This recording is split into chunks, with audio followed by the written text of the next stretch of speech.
Hello and welcome back to another installment of Fodder, where today I want to highlight some of the newer figures. I got away from this just a little bit because we had other things going on and things that I wanted to talk about, but I haven't done a spotlight since the Mega Lucario, and so today I want to talk about everybody's favorite, the Fire Dex. And we've already talked about Arcanine, but what happened to Fire Dex that really took them to the next level is the addition of Houndour and Houndoom. Now, I don't know why you couldn't see it when I first did this, but the second time you can see that the evolutions are set. So if we look at Houndour, this is at level 10, so this is a lot of resources that have been put into this. But it has 11 myths, which means it's going to have 20 myths at level 1. It's got a wheel size of 52, and this is all at level 10, just so you know. If at the base level, they're not this big. But so if we first look at Houndour, and this one is at level 10, and I picked this one because it's Listener. I don't know if Listener is back in the game, or if he is officially retired, or if it's somebody else running his name. But it is a dark fire type with the ability of Infernal Hunt. This Pokemon and Pokemon that battle it become burned after the battle. And this is important because I was running a Poliwrath and attacked into this Houndour because Houndour Confused is pretty much garbage. Yet we both end up burned, and not me burned and them confused, until they use the Flame Sphere plate. And then I became burned and they became confused. So something in the mechanics, I don't know if it was because I attacked into them or if the fire takes precedent because it goes second. So it's the confusion, and then after that is the order of the fire.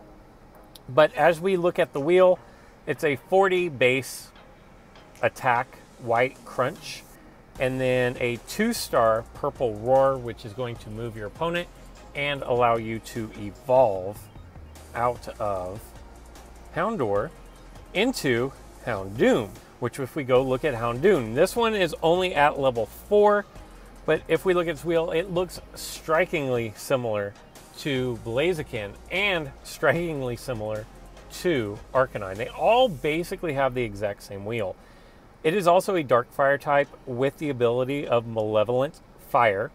While this Pokemon is on the field, your fire type Pokemon deal plus 10 damage for each burned Pokemon on the field. If this Pokemon is burned, Pokemon that battle it become burned. So there's lots of ways to burn figures, and this is what has made the Fire Dex so dominant in today's meta, is the fact that Arcanine will shift the wheel one turn clockwise, and you have these fire dogs, as I call them, that can burn everything. You add that in with Ho-Oh, which can not only revive from the PC your Pokemon, they can pull them back from Ultra Space, and they can pull them back from being banished.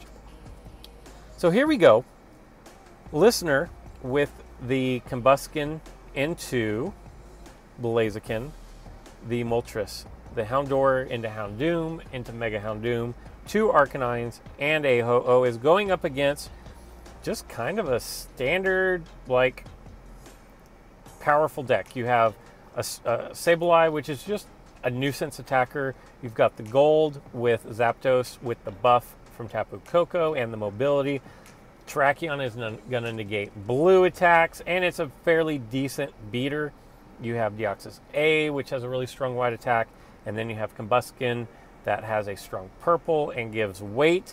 Let's see how this one plays out. They open up, we're going to stop real quick. They open up with their Houndour, and I would imagine double chance, long throw, max revive, gold block, and flame sphere. Obviously, flame sphere is in there to keep his own figures from getting burned.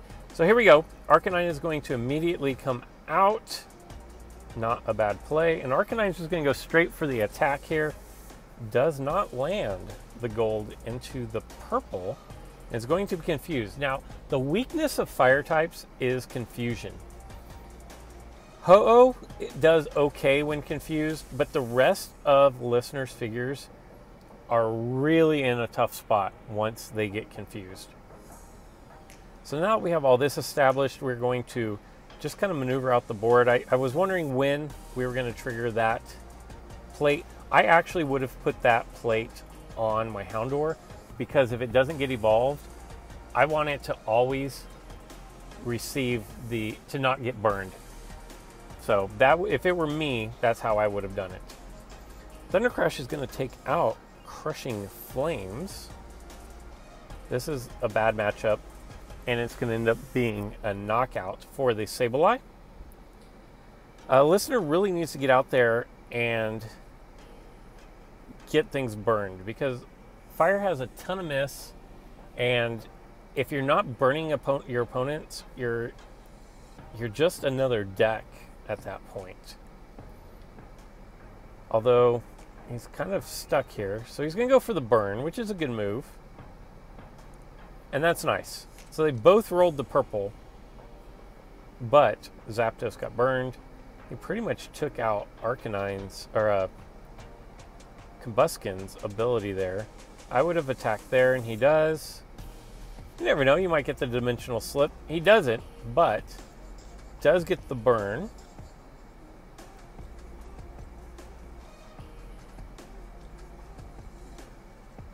Attacks with Ho-Oh. Yeah, Rainbow Wing wasn't really what you wanted to see there. Nobody is going to purposely surround your Ho-Oh, and hold on. I'm going to stop this right here.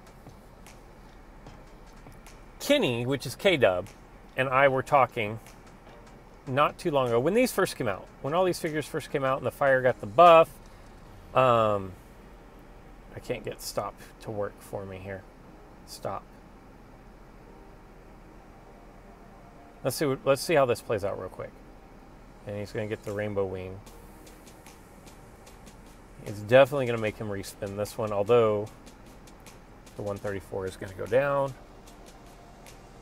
And I believe that's going to be a good game. But when all these updates happened, Kenny was asking me what I thought. And I said, I think Ho-Oh is a top 5 figure right now, because there is no bad roll here.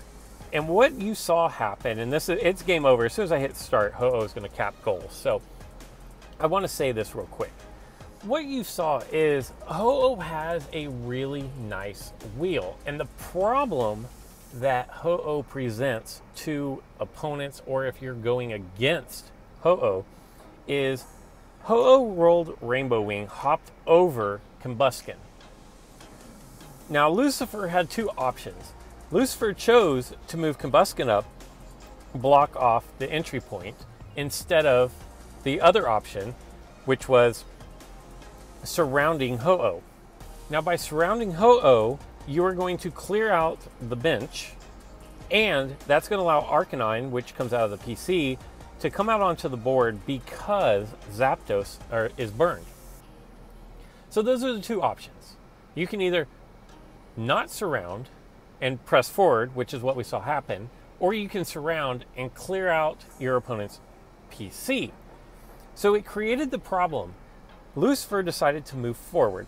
Nothing really wrong with that. It was a good play. Lucifer still had goal block, so there were options there. Well, what ended up happening is, as you saw, Combusken comes up, Ho-Oh goes down and attacks into Terrakion.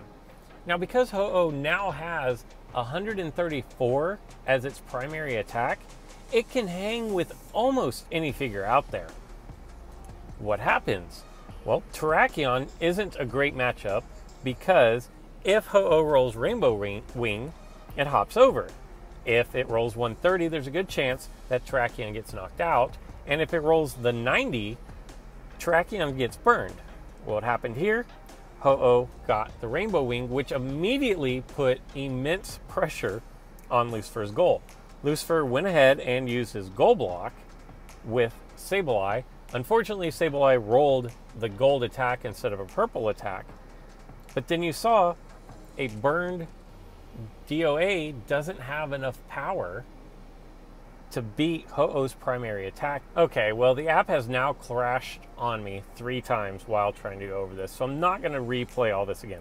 But as you saw, Ho-Oh only had 1 bad roll, well, 2 bad rolls miss, but that clears out. It has no bad rolls. Because the worst that happens is you miss, you get knocked out, and then you bring your Arcanine out. Arcanine has a really nice matchup against the Zapdos at that point, and it makes it really difficult on your opponents.